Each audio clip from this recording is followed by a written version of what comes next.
Hi, my name's Murphy. This is my channel, Murphy's Every Whim, where I talk about books, because that's what I love to do. And over the past few days, I have been buying books, used books, and I'll have other videos about that, but I've loved doing that as well. So today I want to talk about The Mask by Taylor Stevens. This is a book that I received free from LibraryThing for the purpose of writing a review. I actually got this as an ebook from LibraryThing, and the only thing I need to do in response to getting the book is writing a review on LibraryThing, and to do so honestly. If I do other things like this video or whatever, that's up to me. The Mask is Taylor Stevens' fifth book of 6 of the Vanessa Munroe series. And I had not read the first 4 books in the series. And so one of the things that I can say out of this reading is whether the book is easy, whether the series is easy to jump into at this point. And that is something that Taylor Stevens in her afterwards says that she hopes that that's true, that she's able to provide enough details that you understand who the characters are and some of their history without annoying the people who have read the series and already know that stuff. I can't say whether the amount that Taylor Stevens put in would annoy anybody else, but I thought that it was easy to jump into this series. I felt like I knew enough about the character, Vanessa Munroe, who I will just call Munroe from now on. I knew enough of her background. I don't really know what her job is like. She does consulting work, if you would call it consulting work. She's hired by people to do jobs for them, and I don't really know what that is, but that didn't really matter. We just knew that it had to do with covert operations. One of her books is called The Informationist, so she gathers information for people. That's the sort of thing she does before this book.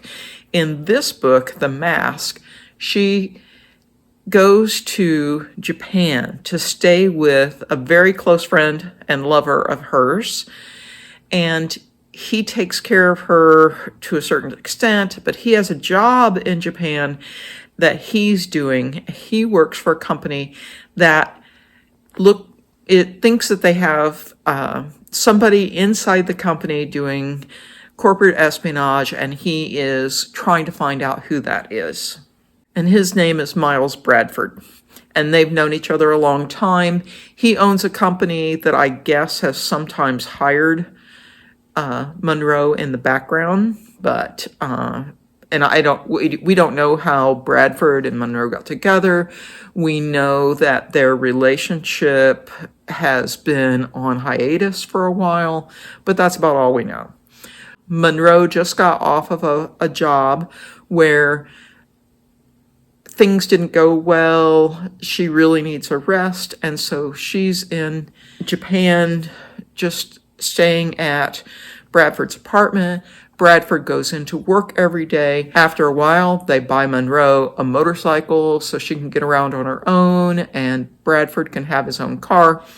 And she's learning the language, which she learns very quickly. She's getting to know more about the culture in Japan, and she's starting to get antsy. She's feeling better. She wants something to do, and she keeps asking Bradford to let her come into work. And so she does once, and he introduces her to the various offices and gives her sort of an overview of what the security is like in the building. And that's the only time that she went to his work. Then, at the work, 2 people are murdered. Bradford is accused and arrested for these murders. He's clearly being set up because there's some things that just wouldn't have happened, that he wouldn't have done, but happened. And he's arrested, Because of the Japanese judicial system, he really doesn't have an opportunity to see anybody, but they somehow finagle their way to get Munroe in to talk to him, and he tells Munroe that he has it all set up for her to go to work for his company in his place at this Japanese corporation. And so she does that, but she does that with her male persona. So when she wants to have her female persona, she dresses in a feminine fashion and goes by Vanessa. But when she wants to be a man, present as a man, she goes by Michael and dresses as a man. And she does this so well that no one really notices that this is a different person, that this is the same person that came to visit the office not that long ago. And so the rest of the book is Michael Munroe trying to find out what's going on. And this gets into corporate espionage, the culture of Japanese business life, the underworld. There's some things in there about sex slavery, and so on. So Michael spends the rest of the book, Michael Munroe spends the rest of the book trying to figure out what's going on. The book is really divided into two parts, and this is done with the chapter titles, which are days preceding the murders and the days after the murders. And I'm going to talk about those two parts. I think of those two parts as very different from each other in terms of the writing. Clearly, Vanessa Michael Munroe is meant to be another Elizabeth Salander from the Stieg Larsson Millennium series. Both Salander and Munroe have pretty powerful technical skills. They can break into a place without anybody knowing. They have a lot of street smarts. They are also both physically capable of putting up a big fight and withstanding whatever torture, and I don't necessarily mean torture, but whatever abuse their bodies would take while in a fight. One of the differences is that Salander does her job, does her work in the background. She does it mostly online. When she does involve herself in, physical fights and that sort of thing, physical confrontations, she does it in the background and slips out and isn't seen again. Whereas Munroe has to be out in the open. They both have this sense of, I need to help people, but Salander's sense of helping people is much stronger. And for that reason, I think of her as a much more sympathetic character than Munroe was. Munroe is probably maybe a little more street smart than Salander, but still puts herself into situations where someone can get the better of her.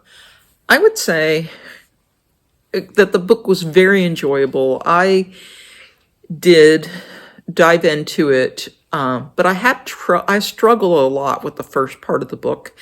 And in some ways, it felt like the first part of the book was written by a different person than the second part. The second part, after the murders and after Munroe starts doing her work, it flows much better. It's much more of a clean storytelling. Whereas in the earlier part of the book, at the end of every single chapter was one sentence that made it clear that things were going to go wonky. I wouldn't be reading this kind of book if I didn't think things were going to go wonky. I didn't need this clumsy attempt at foreshadowing at the end of every single chapter. Fortunately, once the murders happen and Munroe starts doing her job, that stops. So that's good. Another flaw in the writing, and this was more prominent in the early section than it was in the late section, was these convoluted sentences that just were hard to read. They made me, in some ways, not want to read anymore. And here's an example. With perfect 2020 hindsight, when it was too late to really matter, she'd pinned the discomfort down to the muted screams of instinct, that sixth sense of animal knowledge trying to tell her that her other senses were lying, that this was more than what it seemed. The vocabulary was, it sounded like a high school student trying to sound smarter than they are, because they're not smarter than they are, because they're using such vocabulary that they don't really know what it means. I am sure that Taylor Stevens knew what the vocabulary meant that she used. However, it seemed stuffy. It seemed like trying to prove something. So all of that was worse up until the murders. And then after the murders, the story was much better. It was more interesting because things were happening now, instead of Munroe just sitting around trying to entertain herself. So things were happening. There was a lot of violence in this book, but I do say that the violence was parceled out at a good pace, so that the reader was able to take a rest in between the violent scenes. I've read other books where it was basically just hardly any breath in between the next violence, the next dramatic scene. And this one was paced much better. So would I read another Taylor Stevens book? I think that if one landed in front of me and I didn't really have anything else that I was intending to read right then, I would probably read it. I felt like I wanted to know more about Vanessa Michael Munroe. I wanted to know more about what her jobs were like in the past. I liked how carefully this character would go into a situation and try to set it up so that she would be successful, and that those times when she was just thrown into a situation and had prepared for it, she could still think on her feet. I like that about her. I wish she had been a little bit more compassionate. I wish she had been less damaged psychologically, so to speak, so she could open up more. Would I recommend this book to others? I think this would be a good book if you're looking for a non-caped female superhero. That Munroe's talents are just a little too special, a little too unbelievable. But if you think about all the spy thrillers and espionage books that had male protagonists, I think their talents were pretty special and pretty unbelievable as well. And so in that way, Munroe is no different. So if you're looking for a woman to go in and do all the dirty work, then this is the novel for you. So I posted a review on LibraryThing. I also wrote in my blog. I posted a review on Goodreads. And this time, as opposed to some of my blogs, this time what's in the blog really isn't that much different than what I've said here. I don't like that. I prefer that I can come on and do things here that are different. And so I have to think about how I went about developing my write-up for this, my review, and what I did on the camera. So that's my video for today.